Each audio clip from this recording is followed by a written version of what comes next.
आज एठारे उपस्थित मोर जन्मदाता जन्मदात्री दिज ये मोर भगवान से अच्छा मोर बड़ भाई जे स्वर्ण महल प्रयोजक महताबन्याना से उपस्थित अच्छा एवं एठी मोर सर्वपूज्य मोर समस्त कमिटी वृंद जो मैंने आसचंती समस्त मोर प्रणाम। आज मो गोटे सौभाग्यर दिन आपण मानकर आशीर्वाद रू आपण मानकर स्नेह रू आज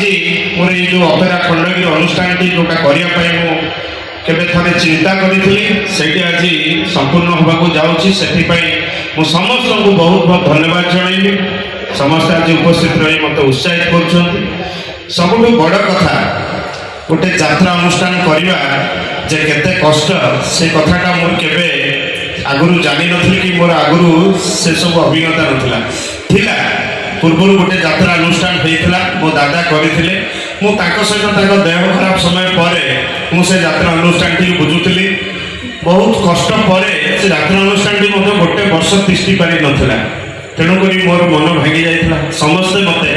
दुर्बल करे नाई से सब धंदारू टिके बाहर जाए मु जानी बहुत कष्ट बहुत असुविधार सम्मुखीन होगा पड़ो तथापि जेहेतु जीवन गोटे इच्छा थिला गोटे यात्रा अनुष्ठान करी बहुत कष्ट आगे सत कथा मोर जो बयस मु जो बयस जहाँ जहाँ कम करने कथा मुझे बहुत शांति थी मो राजनीति क्यारियर हो मोर व्यवसायिक क्यारियर हो सबुत सफल आज पर्यटन आसी किंतु जीवन जेहेतु गोटे इच्छा थी मुझे काले आगू करें न करें बयस अच्छी करदेवी से साहस नहीं गोटे एत बड़ अनुष्ठान कली आज्ञा बहुत कष्ट जो कष्ट कि मुझे बखाणी पारि जहाँ हो आपण मानकर आशीर्वाद रहू ये अनुष्ठान आगक आगक जाओ आपण मानकर माने समर्थन चालू ये पाखे कहबी एवं आउ गोटे कथा आज्ञा आपण मान समस्त को अनुरोध करी बहुत सुंदर नाटकटी जे रचना करिसंती जो तते बुलेई देवी खंडगिरी तार रचना जे करिसंती पप्पू रमण सार एवं जे निर्देशना देइसंती नंदू सार आपण माने देखिबे निश्चित भाव में गोटे एते अलग प्रकार स्वादर गोटे नाटक है। आज ये टिके आगु कथा होता है नाटक में विलियन ना पुलिस ना माने समाज को गोटे देखा